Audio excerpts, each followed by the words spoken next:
The next question. Assalamu alaikum wa rahmatullahi wa barakatuh. Sir, I am Majid from Kashmir.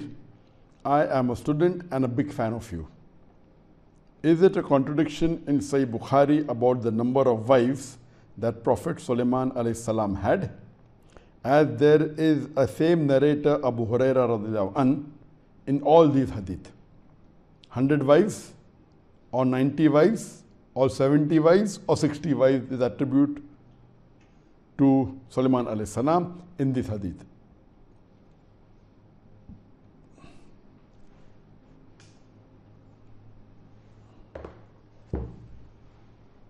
Brother Majid from Kashmir asked a question that there are various hadith in Sahih Bukhari and all these narrations give a different number to the wives of Prophet Sulaiman alayhi salam. Some say 60, some say 70, some say 90, some say 100. So isn't there a contradiction in this hadith? What the brother is referring to is hadith from Sahih Bukhari, and there are many hadith. It's mentioned in Sahih Bukhari, volume number 7, hadith number 5242, where it's mentioned that Abu Huraira, may Allah be pleased with him, he said that the Prophet said that once Sulaiman, peace be upon him, he said that tonight I will be around with 100 women, and every woman will bear a male child, and all of them will fight in the way of Allah. Then an angel comes and tells Sulaiman alayhi salam that say inshallah, but Prophet Sulaiman alayhi salam does not say inshallah. And Prophet Sulaiman alayhi salam, he goes and he has sexual intercourse with all the women, and after that not a single woman gives birth to a child except one woman who gives birth to a half man or a half male, or the translation says a deformed child. Then Prophet Muhammad, peace be upon him, says that had Sulaiman alayhi salam, Solomon, peace be upon him, said inshallah, then Allah would have fulfilled his desire. And all the other hadith says the same thing, that if he would have said inshallah, he would have had sons who would fight in the way of Allah subhanahu wa ta'ala. While this hadith is narrated in other places, the number of women keeps on differing. The other hadith of Sahih Bukhari, volume number 8, hadith number 6639, the narration is the same by Abu Huraira, may Allah be pleased with him, but here it says that Solomon alayhi salam, he will sleep with 99 wives. The next hadith, Sahih Bukhari, volume number 8, hadith number 6720, same narration, but the number is 99 wives. Further, in Sahih Bukhari, volume number 9, hadith number 7469, same narration by Abu Huraira, may Allah be pleased with him, that the Prophet, peace be upon him, said that Prophet Sulaiman alayhi salam once said that he will sleep with 60 wives. Here, the number is 60. And furthermore, there are various other hadith in Bukhari, also in Sahih Muslim. In Sahih Muslim, it is mentioned in volume number 4, hadith number 4285, that Abu Huraira, may Allah be pleased with him, said that the Prophet said that one Sulaiman alayhi salam said that he will sleep with 60 wives. The next hadith of Sahih Muslim, point number 4, hadith number 4286 says that Sulaiman alayhi salam said that he will have intercourse with 70 wives. It's mentioned in Sahih Muslim, volume number 4, hadith number 4289, that Abu Huraira, may Allah be pleased with him, narrated that the Prophet said that once Sulaiman alayhi salam said that he will be around with 90 wives. Now here when we analyze, we find that the number keeps on differing. The brother quoted only 4, 60, 70, 90 and 100. Actually there are 5 different numbers mentioned in all these hadith of Bukhari and Muslim. Once it says 60, once it says 70, once it says 90, twice it says 99, once it says 100. There are 5 different numbers.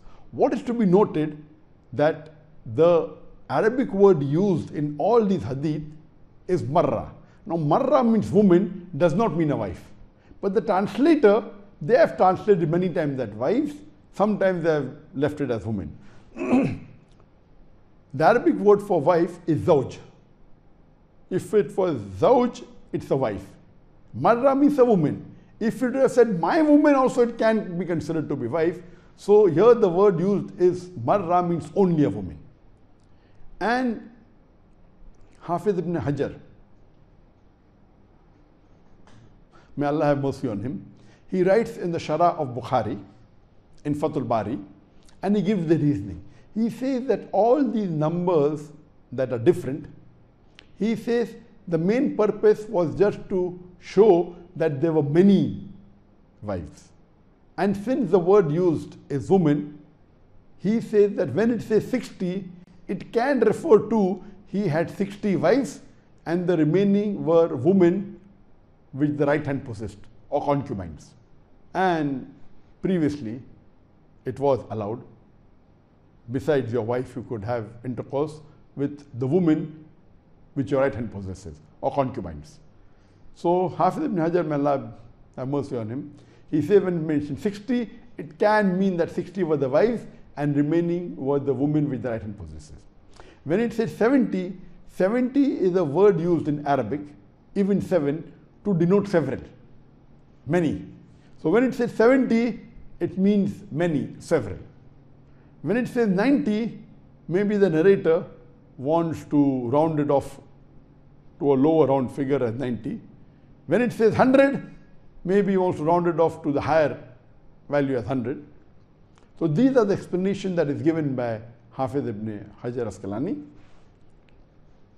And the point to be noted is that the hadith, they are narrations of the Prophet which have been heard by the Sahabas and then heard by other people until it reaches us. What you have to understand, that as far as the meaning of the hadith is there, it is preserved. But the exact words may differ. And here we understand the hadith. There are 2 important points in this hadith. Number 1 point is that when Sulaiman salam, peace be upon him, when he said that I will have sexual intercourse with my wives and I'll have sons who will be great warriors to fight for jihad, when the angel or when a companion tells him to say inshallah, he does not say inshallah. So here the main point of the hadith is, because he did not say inshallah, the children were not born. And the Prophet says, if he had said inshallah, that would be fulfilled. So the main aspect of the hadith is, he did not say inshallah. Number 2 is he had many wives. So number whether 60, 70, 90. So these 2 are the main points to be noted which are preserved. For example, if I say I have given thousands of lectures and someone says that, oh, Dr. Zakir Naik said he gave thousands of lectures. Or he may say that Dr. Zakir Naik said he gave more than 2,000 lectures. Or he said that Dr. Zakir Naik said that he gave more than 3,000 lectures. So here we understand that the main purpose is to say that I have given several thousands of lectures. If someone narrates, it doesn't make a major difference. But if it is specifically, if I say that I will reach that particular area, the mosque in Putrajaya at 2 p.m. So here someone will say Zakir will come to Mosque Putrajaya at 2 a.m. or Zakir will reach the mosque in Putrajaya at 2 a.m. 2 things are preserved: the destination, the mosque in Putrajaya, and the time.